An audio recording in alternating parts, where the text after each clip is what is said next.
وكفى والصلاة والسلام على أشرف الأنبياء أما بعد فأعوذ بالله من الشيطان الرجيم بسم الله الرحمن الرحيم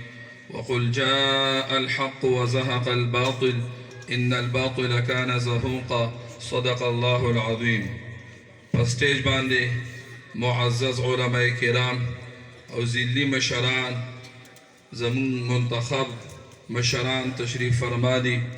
مونږ په دې خپله حکیم آباد او د خپله دا روډ نښکته خاص کر چې کومه زمونږ دا خطه ده او دا کومه علاقه ده د دې ملګرو کوم محنتو بالخصوص زمونږ د حاجي حامد علي خان صاحب برخوردار جناب شاه فیصل صاحب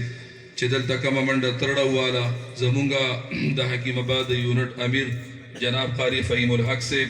جنرل سیکرټري جناب قاری جواد نور صاحب د دې ملګرو په محنت او خوارۍ سره الحمدلله د مشرانو ته دلته یو عزت او یو ښکلې دننه جلسه وشوه او دې جلسې نه دا تاثر چې دا داسې ځکه چې زمونږ لویه جلسه مخکې علم ګارډن کې دغه کې شادي حال کې شوې وه الحمدلله هغې کې چې کومه یو لویه پاور شو وه نو هغه پوره دنیا او پوره پاکستان وکته دا هغه جزوي لنډې لنډې چې کومې جلسې دي هغه کېږي نو د دې جلسې نه انشاءالله العزیز دا تاثر ملاویږي څنګه چې زموږ د ورور ووې چې د جنډو او د ټوپو نه دا معلومیږي چې انشاءالله العزیز دا وټ د کتاب او د کتاب دی او مخکې الحمدلله کتاب هغه ګټلې وه بایللې نه وه خو دا بیا نه خبره ده چې ظالمان زمونږ په وټونو باندې ډاکه ووایي او زمونږ ګټلې شوي سیټ هغه یې غبن کي خو به هر حال زما محترم ورونو زمونږ او ستاسو محنت ځای نیسي هغه ضایع کېږي نه د ډېرې کټې خیل چې کوم ملګري دي اختر امین به یو هغوی سره چې کوم ټیم دی هغوی چې څومره منډه واله او دا ځای په ځای پروګرامونه کوي موږ د هغه ټولو شکریا ادا کوو موږ چونکې د دې ځای مقامي خلک یو د دې ځای یو نو موږ اوږدې خبرې نه کوو انشاءالله دا مشران به اوږدې خبرې کوي زه د دې ټولو شکریا ادا کوم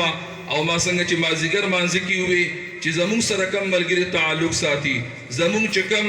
خلک په فتوا باندې عمل کوي زموږ چې کم مقتدیان دي زموږ چې کم محبین دي هغوی به انشاءالله العزیز اعتماد په مونږ باندې کوي چرته مونږ تاسو ته غلطه خبره غلطه مسله نه ده ښودلې زمانو څوک دا کوي چې خپل آخرت ځان ته تباه کړي مونږ تاسو ته وایو چې مثلا وټ دي کتاب ته ورکه او حقیقت کې هغه د شریعت په رڼا کې مستحق نه وي زمانو دا ډېره لویه ذمه داري ده مونږ هیڅ چرې داسې کار نه کوو هغه کار چې د اسلام او شریعت خلافي چرته هم نه کوو تاسو ته مو همیشه الحمدلله صحیح لاره ښودلې ده که هغه د منبر نه ده که هغه د فتوی د میدان نه ده که هغه ستاسو د بچو د درس و تدریس په شکل کې د جامع دارالعلوم نوشیره پر ځمکه تاسو ناست یئ مخامخ الحمدلله د جامع خدمت تاسو ته ښکاري دا ټول تاسو ته د دین اسلام صحیح لاره هغه ښایي او مونږ تاسو ته الحمدلله همیشه صحیح رهنمایي او رهبري درکړې ده نو تاسو په مونږ اعتماد وکئ او زمونږ په خبره لبیک ووایئ